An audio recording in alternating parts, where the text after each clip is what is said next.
What happened when Batman was late to play baseball with Robin? Don't know. They call the game on account of a Wayne delay. Oh, gosh.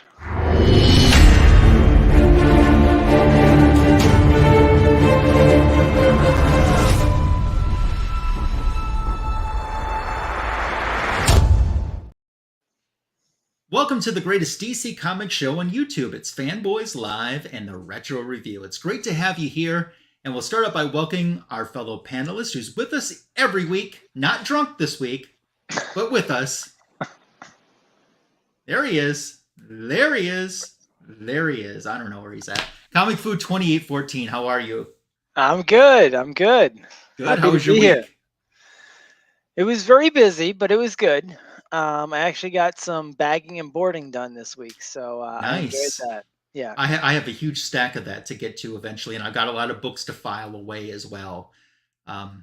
Just taking all the steps to get things taken care of. I had some stuff in storage that I brought over to where I'm at now, so I'm seeing a lot of things that I haven't seen in quite some time, which has been a lot of fun. Isn't that fun? Yeah, it is fun, but then it also gives you like, oh, I got so much to do on my to-do list now. You know? Yep.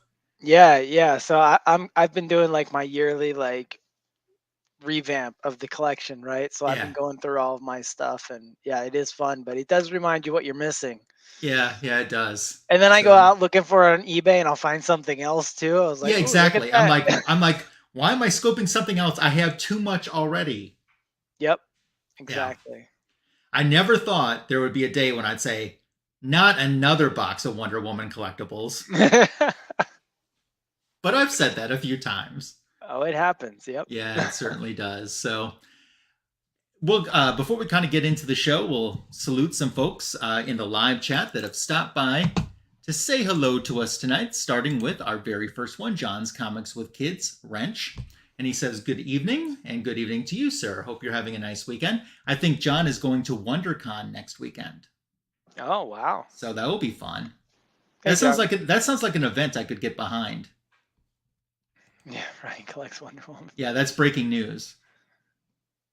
Yeah. I want to say hello to Paul S. We are doing well, and we hope you are also. We have a great friend, Super Russ 9000. It's over 9,000.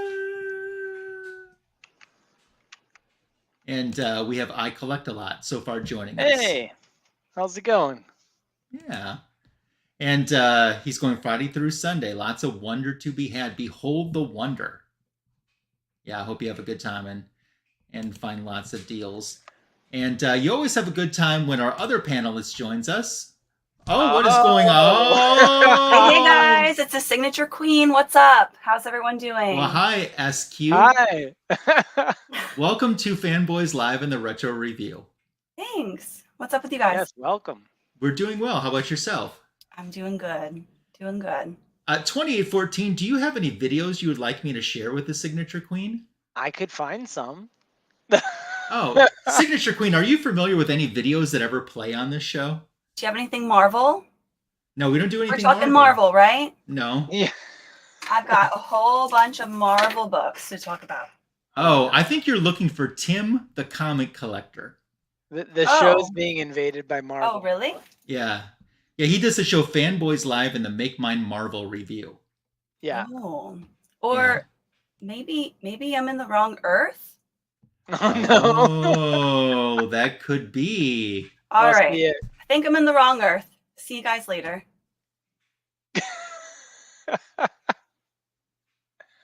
Did that happen to you too? I think. Or did I just imagine this entire thing? I think that's Earth 1, Tony, and we're Earth 2 tonight. Oh, he very well could be. Yep.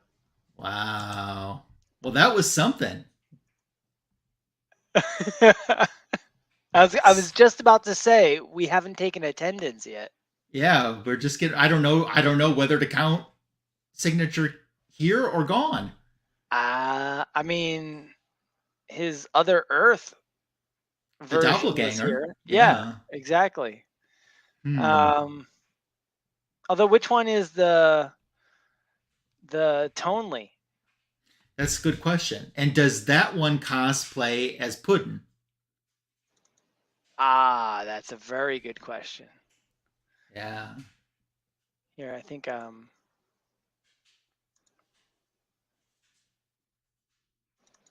I've got some videos here. While we wait for the other Earth signature king to get here, right? Through the boom tube. Right.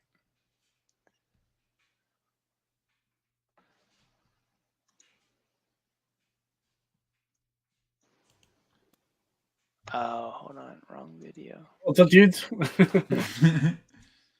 How was your boom tube? Oh, look who's back.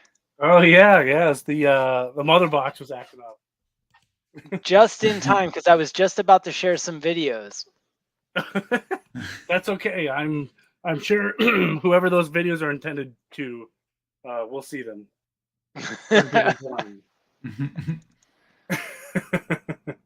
Know what a harlequin is? Look, A there you go. harlequin's role is Oh, to wow. serve. I think it's been a while Nothing since I've but seen a this. master. Yeah. No one gives two shits who we are beyond that. You are so cool. Shh. What did I do to you? Are you serious?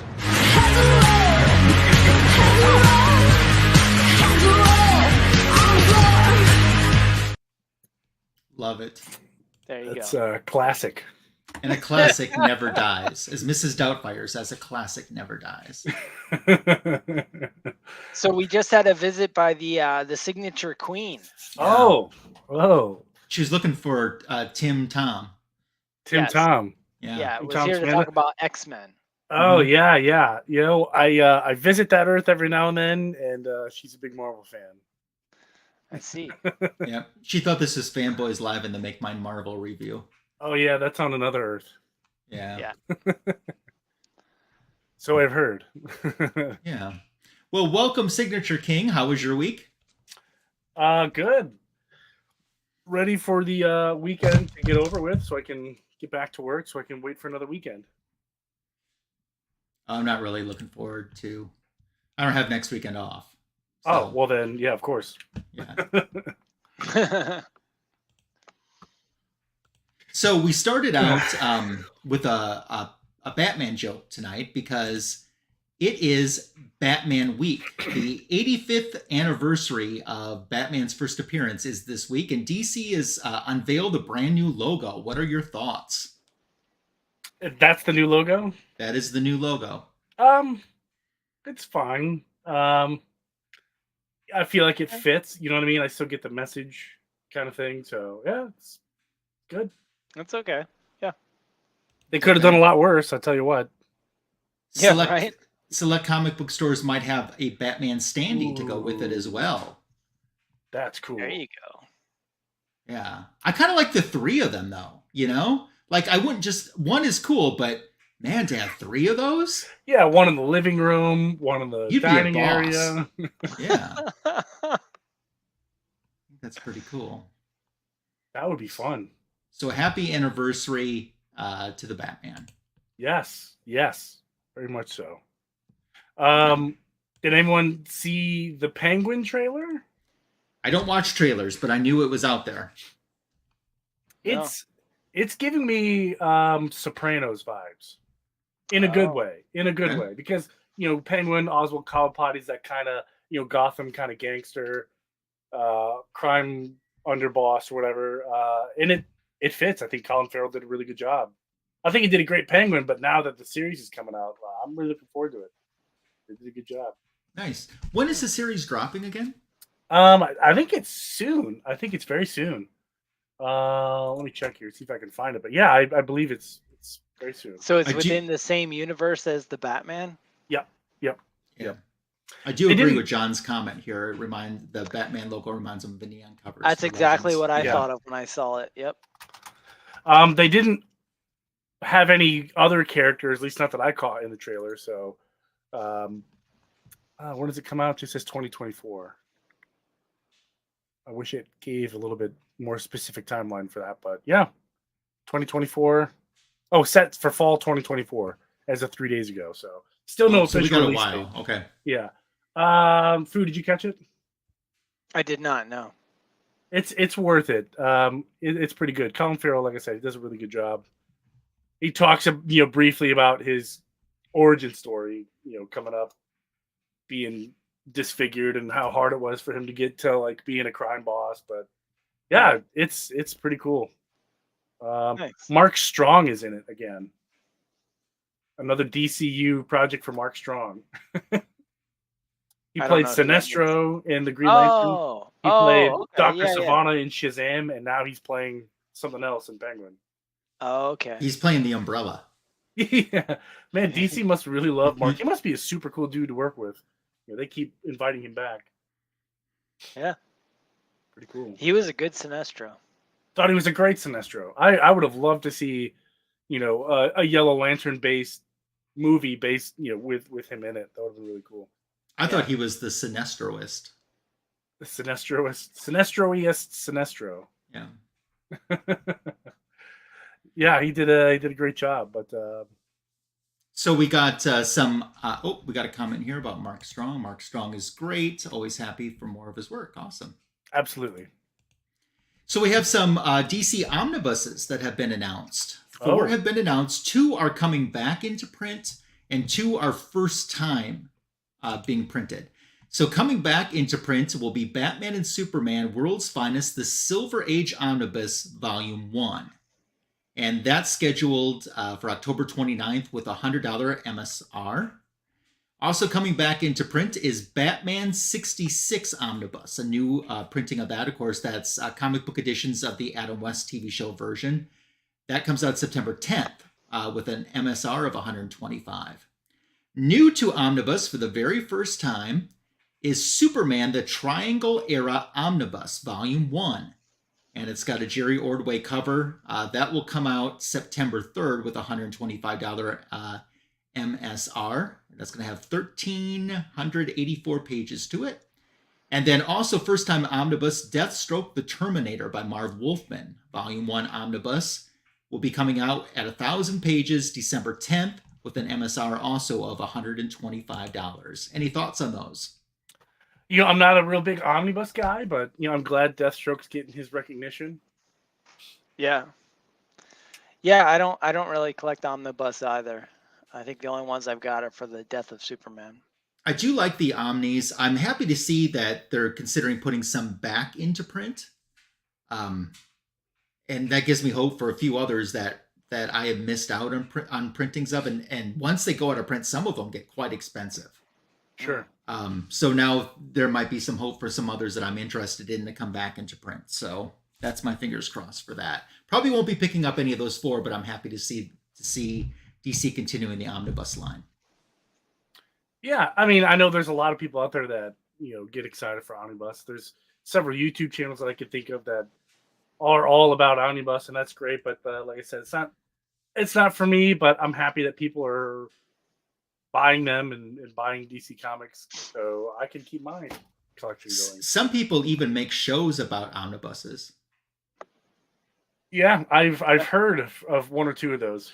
Yeah, I've been a guest on maybe one of those. Yeah. Yes, I think I recall. Yeah. Any other DC news going on? Yes, Joker 2. Joker 2 news. Have you guys heard? No.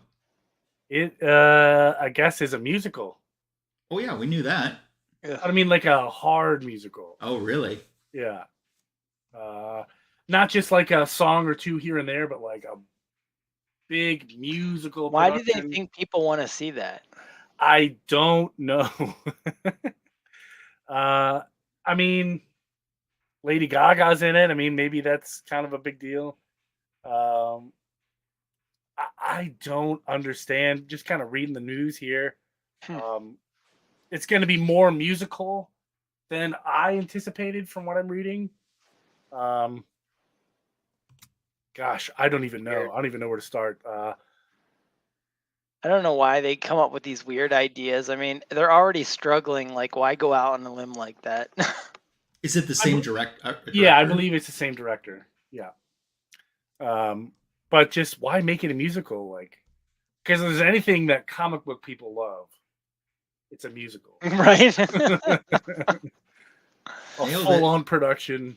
Yeah, I don't get it. There's Carlito Classico. I'm not sure if he likes musicals or not, but we're happy that he's here on the Fanboy Show tonight. Yeah. So if you ever wanted to see what the Joker as a musical would look like, your luck has come to fruition. You're getting it. There you go. By the accompanying sorry soundtrack. for the other 99% of people out there who didn't ask for it. Interesting. But yeah, those are the two big ones. The Joker and the Penguin for news-wise. Anybody got anything else? No, I don't really. No, it was a slow week for news, I thought. It was very slow. So as we start to segue into the retro review, Tony, this was your pick tonight. Do you want to tell us a little bit why you picked this and your reasoning behind the story? I think this was a very underrated story in the New 52 era. A lot of heroes, in fact, I think I'm not going to spoil the ending. We're only reading 3 issues out of, I believe, is what 25 or 26 run. But characters die in this movie or in this book, and it has permanent rippling effects across the multiverse. And Darkseid kind of comes out the victor, and that's not something we usually get on our regular continuity DC run. You get a lot of Val-Zod in this run, which is pretty cool. But yeah, I love the multiverse. I love to think of the DC multiverse as kind of like their what if. But still keeping in continuity. So that's a great story. I highly recommend it. Okay, if you want to pull up the assist for me, I can get us kicked off. And in the meantime, I'll say hello to Kenneth Bird. Happy that you're joining us again. It's always awesome to see you here as well. I feel bad for you picking up issue 1. There is a ton of meat. I was asking 2814 before we started if he read my issue, and he said, in spoiler, he said no, because there's a couple parts that I still don't understand. Yeah, it's very different. So feel free to hop in and help me when I start to stumble. Not if I start to stumble, but when I start to stumble. But I think we got a pretty cool cover here, kind of giving us the players for the game. Oh, let's also say hello before we start the retro review to Weird Science Comics. Oh yes, we will be talking about that in my issue, as a matter of fact. So as we get started with the story, got a splash page of multiverses, and someone is discussing how, we're all of the Earth, but the Earth is small, but every decision we make could spawn a new world. Well, who is this that's talking about it? It's Alan Scott. And he's talking to his partner, Sam, about, global broadcasting company broadcasting beyond their world. And the technology that they're doing is fascinating. But his partner Sam says you can't trust Dr. Sloan and these boom tubes that he's trying to develop. This initiative is just dangerous. And Alan's warning him, the world is fine and this could make it better. And we start to see what's going on in the world around them. And we got Smallville, we have Gotham City, we have Lansing, and we have Chicago. And interesting enough, in Chicago, there we have Dick Grayson and Barbara Grayson, and she's about to give birth, and Washington, D.C. as well. So now on the next page, we cut over to the Global Broadcasting Corporation. It's Terry Sloan. He's researching boom tubes, but he actually has a little bit of ulterior motives, and he's been able to reach into another dimension. And he's pretty pleased with what he's been able to do. We cut back over to Alan Scott and his partner Sam. It looks like maybe they just got done stirring the spaghetti sauce, but we're leaving that for another day.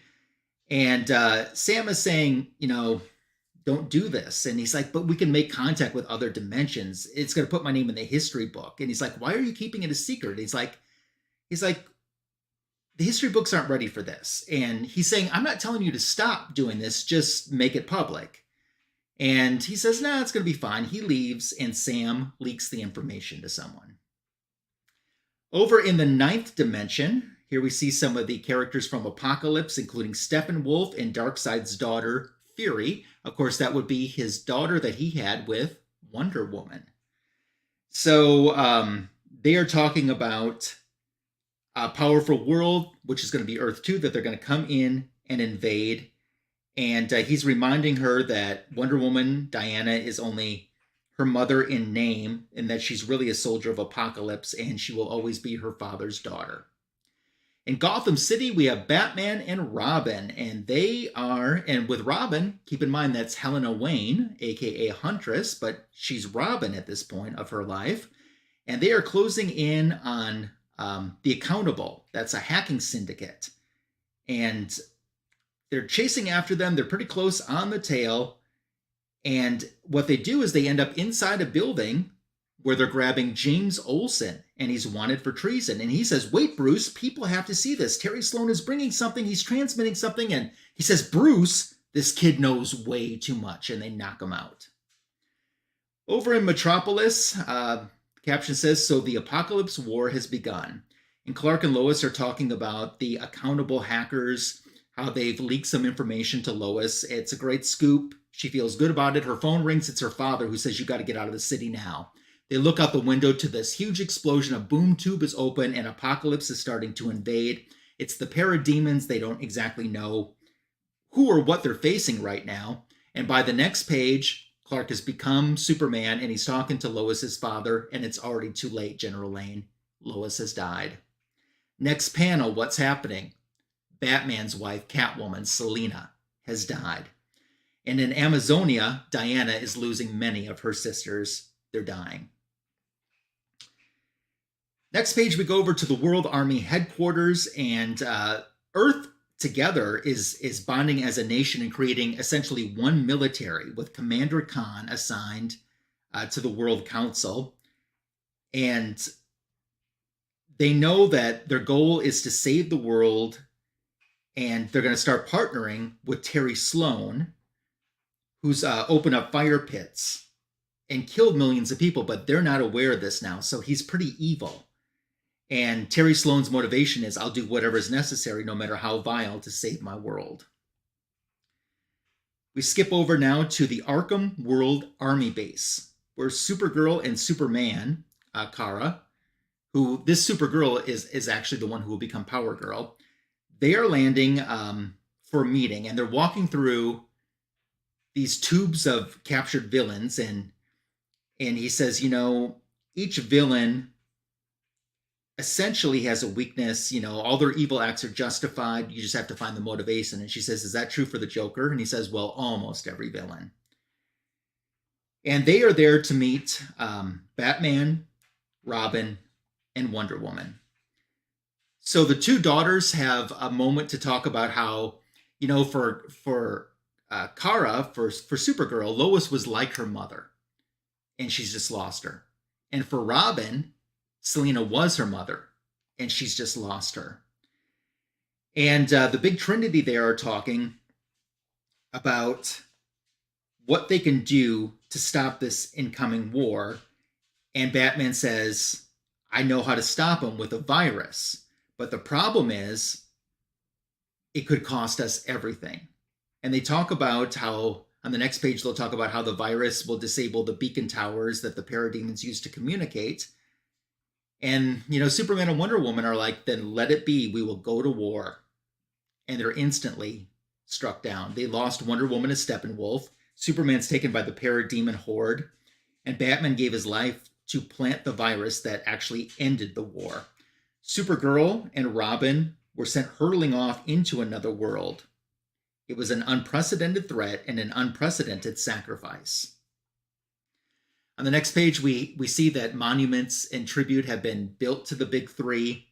Over in Chicago, we have the Grayson family. You can tell time has passed because their little boy is older now, and Dick is tucking him into bed. At the very bottom, over in the Global Broadcasting Company, they're wondering how Batman could have known about this, how to destroy the towers, how did this information get leaked? And the information is learned by Alan Scott that it was Sam. And then over in Central City, we have Jay Garrick, and he's pretty not confident about himself. But even though he isn't confident about himself, Joan is. There on the next page, we're at the World Army headquarters in Japan. And 5 years has now passed, and they lived in peace, but this cancer grew among them. And it's Dr. Sloan that I said before is the problem, but the world leaders don't realize this. And he's like, we can't, even though we're safe now, we can't leave any loose ends. And as he starts to get powered up by the military, he goes after some of the heroes that are left. He kidnaps Mr. Terrific to another world. Sandman is defeated in Atlantis. There are metahuman bounty hunters that take care of Hawkgirl, Flash, and Dr. Fate. And then we see that Sam Lane has resurrected somehow part of Lois and put her into the body of Red Tornado. And in that panel, he's realizing that she's inhabiting that body. Next page, we're over in China now, and we have Alan and Sam. Sam's apologizing for leaking the information, and all of a sudden, the train gets attacked. And Alan ends up losing Sam. That's the day that he becomes Green Lantern. Initiating a counterattack are the villains from Apokolips. Now, Tony, here's the part that I had a hard time understanding, and I even went back and read some other sources trying to understand this. Brutal, who is kind of like this Apokolips version of Superman, starts turning on his fellow villains from Apokolips, and I don't understand why, because Brutal takes care of Steppenwolf, destroys him with like essentially the heat vision. He cuts off Captain Atom's left arm. He just flat out kills Red Arrow. And then he takes part of this planet, and it looks like, I don't know if he's heading to the sun or what's going on. That's the part I can't understand. Do you know anything, or can you offer any insight on that? Oh man. I forget. I really do. Okay. Because on the next page, as he continues, he says, all will bow before Darkseid. So he's obviously still loyal to Darkseid, at least at this part of the issue. Maybe. I think, if I recall, I think Steppenwolf and that crew tried to invade Earth without Darkseid, or without the blessing of Darkseid or something. Okay, so he got orders from Darkseid to take care of them then. If I recall correctly. Okay. Yeah, I just had a hard time. That was one of the parts of the story that I just kind of struggled with. Yeah. But now we're in Geneva. Yeah, we're in Geneva, Switzerland, and Mr. Miracle, Mr. Terrific, and Terry Sloan are under the control of a baddie from Apokolips.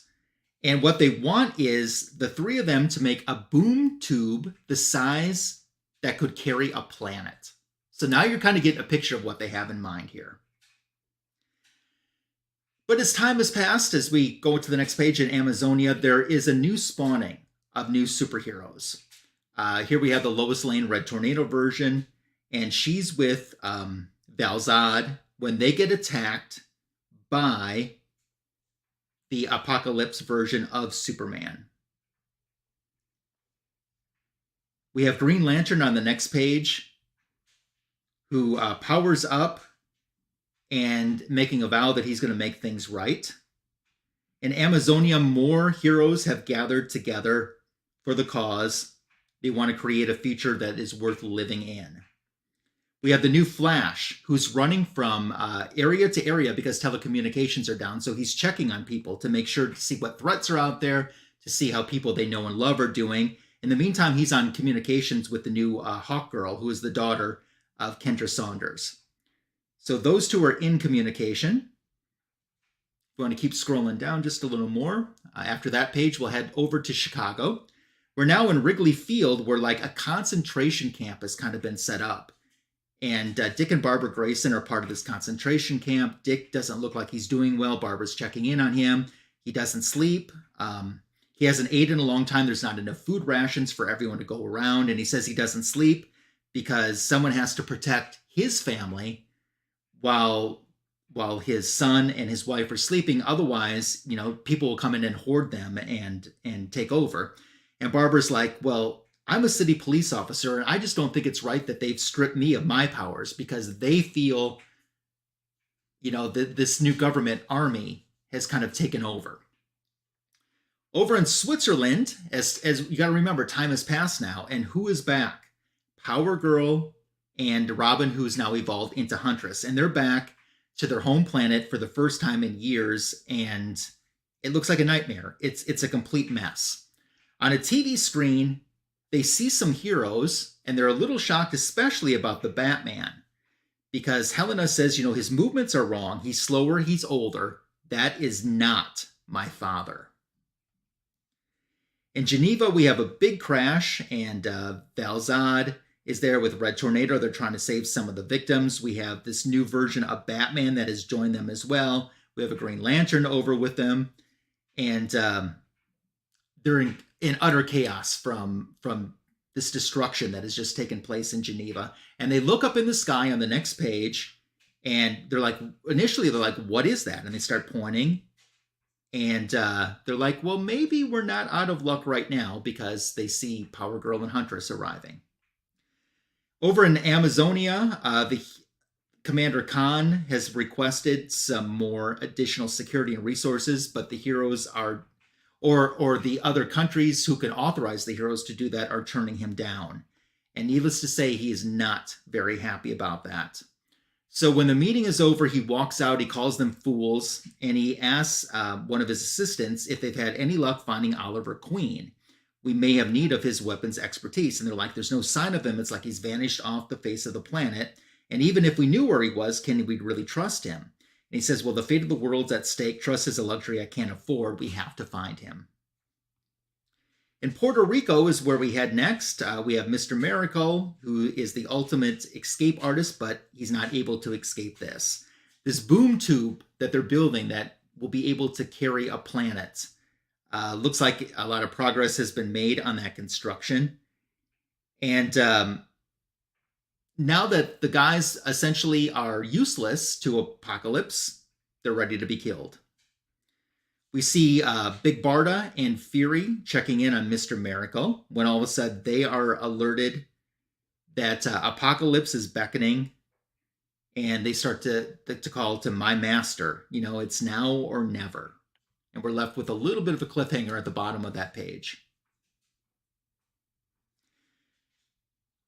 Now we have the new Hawk Girl. She's in the sky over China, and she's flying around, where she runs into Dr. Fate. And she's very surprised to see him, but he's speaking in tongues almost. Everything he's saying is rhyming, and she's not really understanding him. She's not understanding what's happened to him. She gets on comms to tell him that she's found Dr. Fate, but he's starting to fly off, and they tell her, don't let him out of your sight. Back to the outskirts of Geneva, we have Power Girl and Huntress joining the fight with this new Batman, Valzad, and the Red Tornado. When we get a moment for the Batman to say, Helena Wayne? And she's like, well, who are you people? And the new Batman says, Helena, my name, well, I thought you were dead. How is this possible? And she's like, well, who are you, old man? And that's an answer we don't get, at least in this issue. On the next page, we have the Lois Lane version of Red Tornado connecting with Power Girl. And you got to remember, she thought of her as a daughter. And she shows her connection to Kara. And Kara realizes who it is and is so happy to be reunited, and they hug, when all of a sudden the air is burning and another quake starts to take place. These fire pits are starting to erupt all over the world, in Pakistan, in London, in Brazil, and in Geneva. And who arrives once the fire pits start to die down? Is it Cly? I think, is that how you pronounce her name, Cly? That's what I was saying. Okay, I'm not Cly. sure how you pronounce it. She says that she's Cly, Fury of Apokolips. She's walking among you now, and with me, Darkseid will rise. And that is the end of my issue. So before we go on to the next issue, I quickly want to give a shout out and say hello to another great person who's joined us in the live chat. It's Comic Cap Collectibles. So thanks for stopping by to see us today. Take it away, 2814. All right. We've got Earth 2 World's End issue number 2. And yeah, we got a cool cover here. That's Cly, I guess we're calling her. So she shows up and she's like, champions of Earth, Apokolips approaches. My lord and master prepares to return. Your planet is his. Choose now, serve Darkseid, or do battle and die today. I await your answer. So she's basically like, "Hey, come join us, or this is it." And you can imagine where this is going to go. The heroes are like, "No way." So we get this kind of epic fight, and they're even kind of surprised to be fighting what appears to be like a young girl. And very quickly they realize it's not just any old young girl, and she begins to take out each one of these heroes. They are very ill-equipped to be taking her on. Then we flash over to Amazonia, Jimmy Olsen's World Army Lab. And here we get more visions of these creatures that have suddenly popped up in London, Brazil, and South Africa. And the Justice League here is being made aware through Batman. He's communicating with them, with the lab, that they need help elsewhere in the world. So Batman starts taking lead here. He sends Green Lantern off to, I believe, Brazil. He sends Hawkgirl, who's still following Fate. I believe they're off to London. Flash, he's still kind of checking all over the place. But then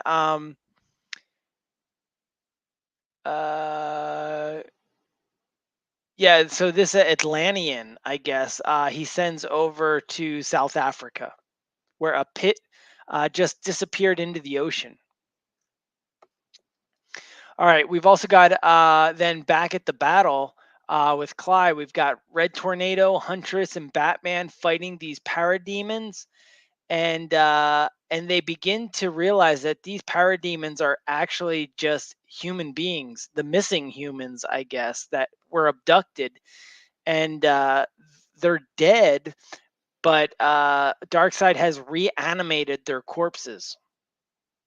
It's kind of creepy. We've got Superman and Power Girl in the mix here. And Red Tornado's like, "Get away from my daughter," I guess meaning Power Girl. And Clyde's like, "Oh, little dead woman," and takes her out like almost instantly.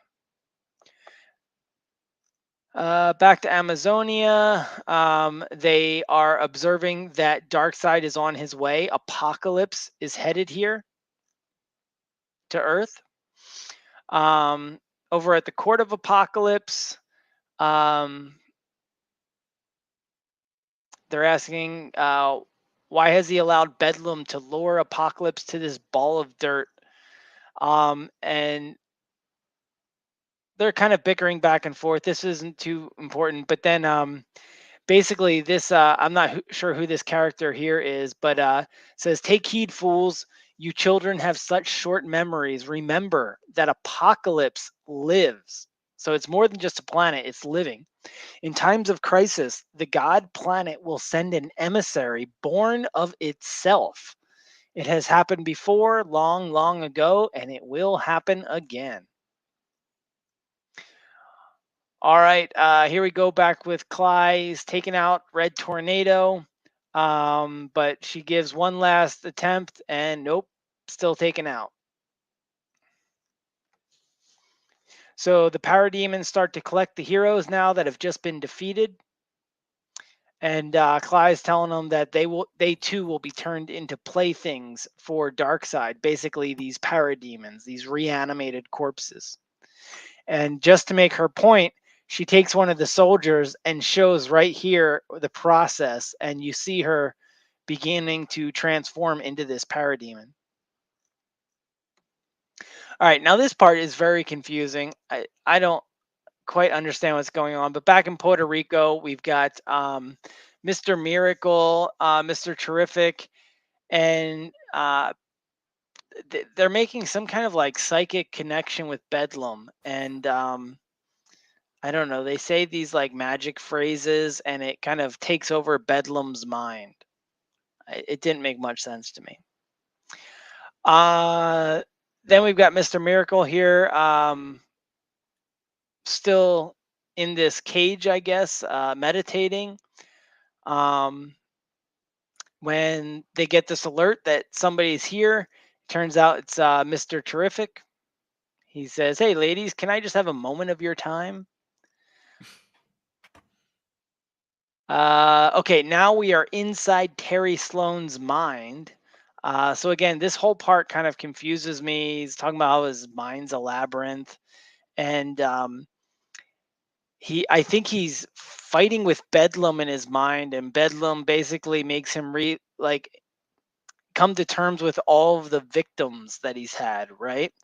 And he's like, but I shoved this out of my mind. And but again, he reverses it on Bedlam and says that, Bedlam, I bet you have more victims than I do.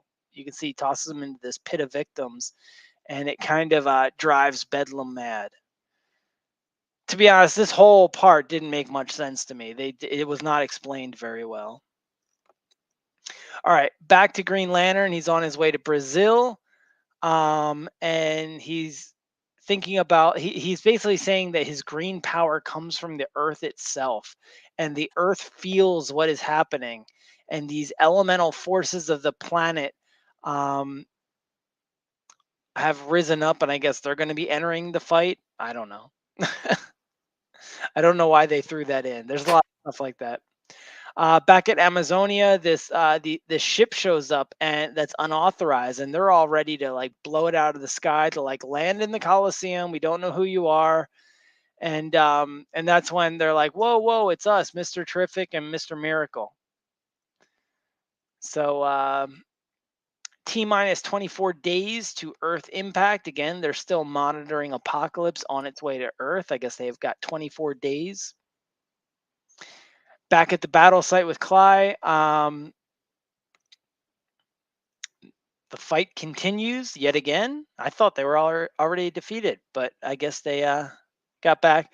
And you can see Cly begins to like cut each of them.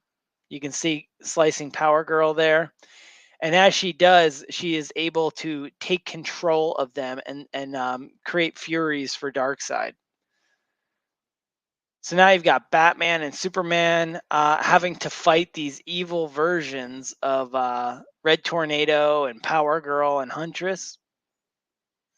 And they're like new toys. So they're defeated, and that is where we end with issue number 2. I think that's unfair. I think my issue is a lot longer than yours. Yours was significantly longer. Yeah, you had a long. Yeah, mine was like 37 or 38 pages or something. Yep. Yeah, I don't think Foos. What was yours, like 26, something like that? Yeah, I don't know. And this one is even shorter. This one is even shorter. Yeah, Dr. Fate and Hawkgirl flee as London falls. I think this is a pretty cool cover here. We'll get to know who this individual is here down on the bottom. But yeah, so we leave off where issue 2 happened, where Cly cut those individuals, but it looks like it kind of like turned them against the rest of the league here. And they're having kind of like memories of like different characters, it seems like, on different Earths. But we cut to Rio, where Green Lantern is struggling with the Furies of Apokolips because they bought Pestilence, and in London they carried Famine, and Atlantis they carried Death. We cut back to Amazonia, and Commander is on the telecoms with the leaders of the world, and they all vote to hit the Earth with nuclear weapons. And there's a good line here, and he's like, "Always with the nuclear weapons. Like it's everybody's solution to everything. Just nuke it." They decide they absolutely have to interrogate Mr. Miracle, get into his mind. Like he has to know something. He's meditating, but we got to break him out of it. He's from Apokolips. There has to be some kind of solution. We cut back to Chicago, where the Grayson family isn't doing so well in their little refugee camp at Soldier Field. But they do manage to get some supplies. And so for now, they're together, kind of avoiding the violence. Hawkgirl has followed Dr. Fate to London, where Famine has showed up along with John Constantine. And if you've read John Constantine New 52, there's a ticker down here and it says, see John Constantine number 19. So for that volume of John Constantine, it intertwines with this. I won't spoil on the John Constantine end, but this is one of his many stops. Earth 2 during this battle. We'll see him again in issues later if you decide to read them. We cut back to Geneva. Power Girl and Superman are still fighting. Huntress and Batman are still fighting. Red Tornado is fighting everybody, it seems like. But Red Tornado has her system breached. Red Tornado core memory compromised. Red Tornado system reset. She was doing the big tornado thing where it was kind of flying. And it was a hard stop. So now everybody's slamming back down to Earth. Kind of coming to, realizing like what just happened. I think we're under some kind of spell, like sort of thing. Either way, we need to keep moving. We cut back to Amazonia, and Dr. Fate is telling the commander he's not making any sense to anybody. And one of his riddles is one world awaits its final hour, the other is coming to devour, surrounding us with fatal fire. Our home becomes our funeral pyre. So, yeah, you're not making any sense. And they kind of need him and the Helmet of Anubis to kind of make sense of all this. Meanwhile, Jimmy Olsen was just standing there kind of listening to what Dr. Fate said, and he gets possessed for like a brief second, and he's back. But he had a vision. That's one of the cliffhangers they leave for us. But we cut back to Mr. Miracle and the commander, and we're all talking about interrogating, Mr. Miracle and getting some information from him. Right as they about to start that interrogation, who shows up? But it's Big Barda, and she is freeing Dr. Fate, or not Dr. Fate, Mr. Miracle. Amazonia again, Dr. Kane's research library. He is making not so good gains in terms of how to reverse kind of the polarities of the mother boxes to maybe kind of reverse it. They keep having things blow up. Cut back to Geneva. Kind of the end of the battle here. They realize that the Batman, whoever the Batman is, we still don't. They kind of spoil it here. It's Thomas Wayne, and he remembers that there was a virus that had to infect the parademon towers to disrupt communications, but it seems like these parademons are kind of immune to that virus. Something to think about.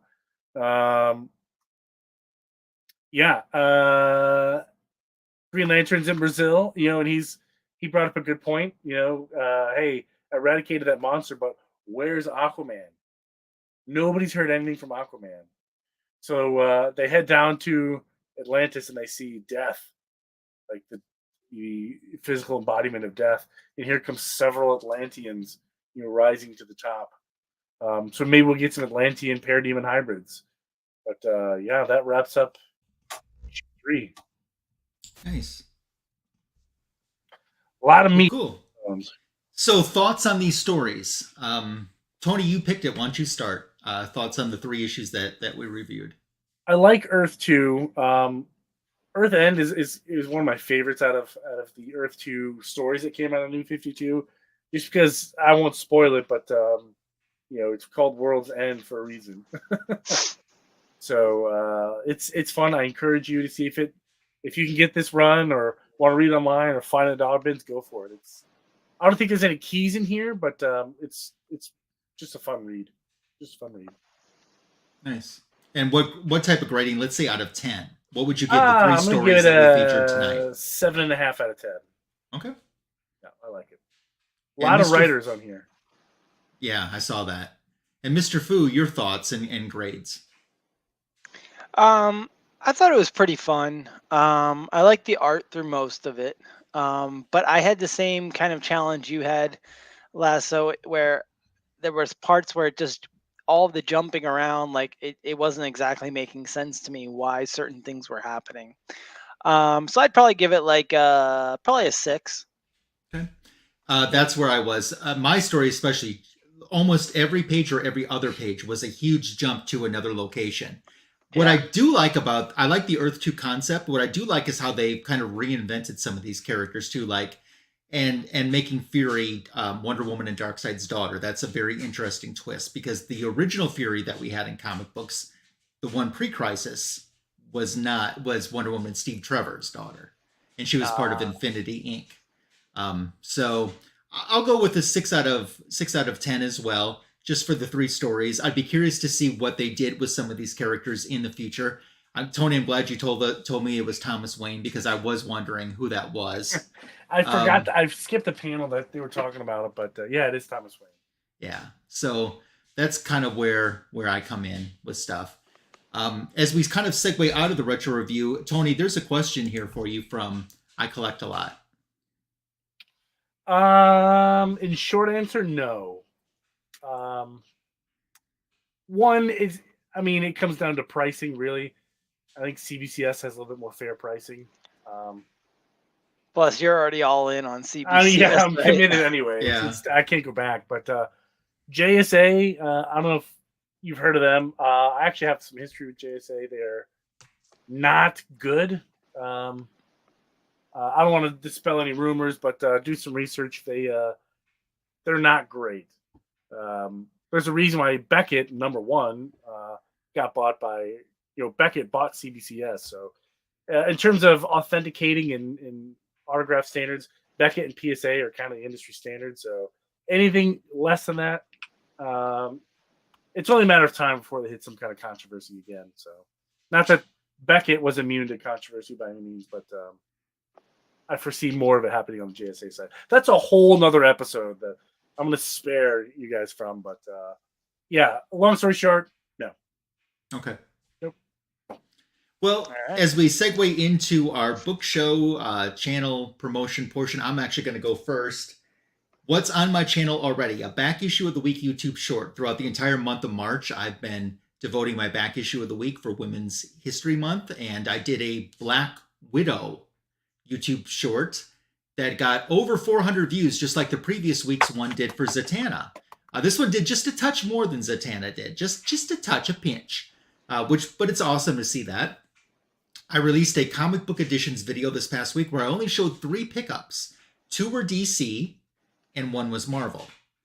And Tony, actually, you liked the Marvel one better, I think, than the DC ones that I showed in that video. Did I? According to your comment, you did. Oh, well, I'm happy to help. He has no idea what he watched. He just comments, I like the third one the best. That's just no. I'm trying to remember the video. So I had the 2 DCs that I had. Well, I'll be a little vague. One was a foreign edition comic book with a different cover than a US. The other was a Silver Age comic book that I really needed for my collection and was a big want for this year. And then a Marvel book. So that's already on my channel. What's coming up on my channel? Another back issue of the week YouTube short. And International Women's History Month will wrap up tomorrow with that short. And it's a DC female again. And it's a good one.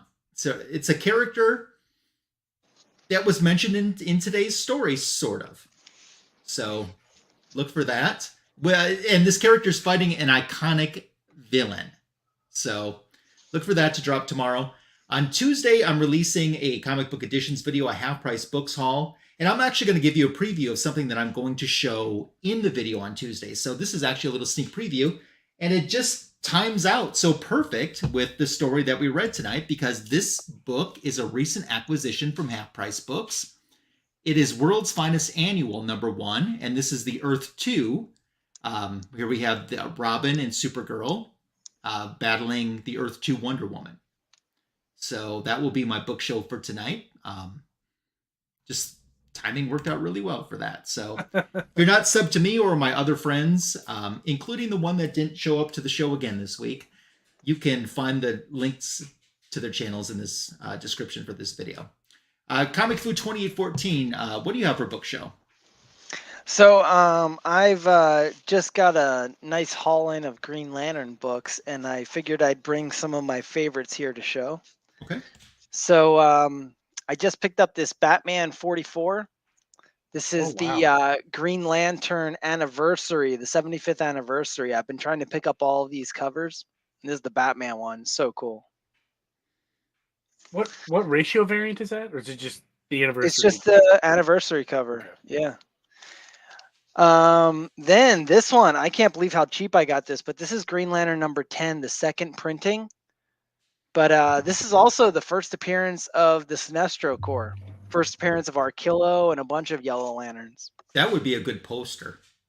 Yeah, that's cool. That's really cool. I also picked up another second print with one of my favorite homages. Very cool. And then check out this one. We were talking about connecting covers last week, Tony. Here's Green Lantern and Green Lantern Corps from the New 52 issues number 13. It's these sketch covers. I think these are 1 in 25 ratios. Yeah. See how it connects to all the Guardians? Yeah, that's cool. I love that wrapper or that connecting cover. However, it drives me absolutely bonkers that it's sideways. And then from one of my favorite Lantern stories, Hal Jordan in the Green Lantern Corps. I don't know if you've read that, Tony, but I think it's so great. Yeah. We got another connecting cover. Oh, yeah, there you go. Nice. I think I have the one on the left. Yeah, but my favorite overall, this is a variant for Green Lantern number 63. This is the Tyler Kirkham cover. And apparently I even stumped Tim the comic collector. He didn't even know this issue existed or this variant. Check that out. Blue Lantern, Kyle Rayner. Sorry, I'm trying to get rid of the glare. No, that's great. That's got major Nightwing vibes though because of the blue. Yeah. Isn't that cool though? Yeah. Yeah. That's awesome. All right, that's my book show. Awesome.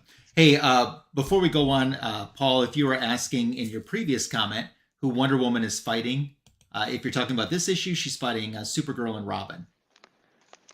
So, yeah. And Signature King / Signature Queen / Oliver Queen, what do you have to show for us and what's going on with your channel? So I kept the theme with different Earths and different realities. So I brought a couple. So I brought probably one of the greatest different Earth stories of all time. Kind of hits all the different Earths. So from Earth 5, we have Thunderworld, Shazam. Of course. So which we have retro reviewed. Are you sure? I don't know. Yes, we did. Yes, we did. So on Earth 5, there is no Justice League. It's only the Shazam family. And on this issue, we have Earth 20, where Dr. Fate leads the Blackhawks against it's like a 1950s horror movie-esque. He looks like the Rocketeer. Yeah, Rocketeer. Signed by Carl Story. Coming up on my channel, I've been having some good luck with some shorts, so I'm going to hopefully keep that momentum moving. I've really been implementing a lot of AI, so it's working. Quick preview on another video I got coming up. So I got an AOK from Mike, the Sig Slayer of SigSlayers.com, and he sent me a whole bunch of stuff. But I will show this one. Green Lantern Annual #1, signed by Jeff Johns. So. Death of Hal Jordan. So And Sinestro, right? Yeah, I think you're right. So yeah, I've got to show off some of those. Yeah, that's what I got coming up on my channel. Shorts and AOKs. Nice. Very cool. So next week's a holiday. So Tony, we taking off, right? Yeah. Easter's pretty important to little kids because all those Easter eggs and whatnot. I collect a lot. My LCS has one for me. I just didn't make it to my LCS this week to pick it up. In the meantime, I can tell you that our guest from last week, Silver Hair Bronze Age Babe, she did get that in the foil version, the regular and the foil, and she has a video up on her channel if you want to check it out too. But I've always wanted to read that treasury, so I can't wait to get it. I'm just getting the regular though. I'm not getting the foil. So Nice. there we go. Very cool.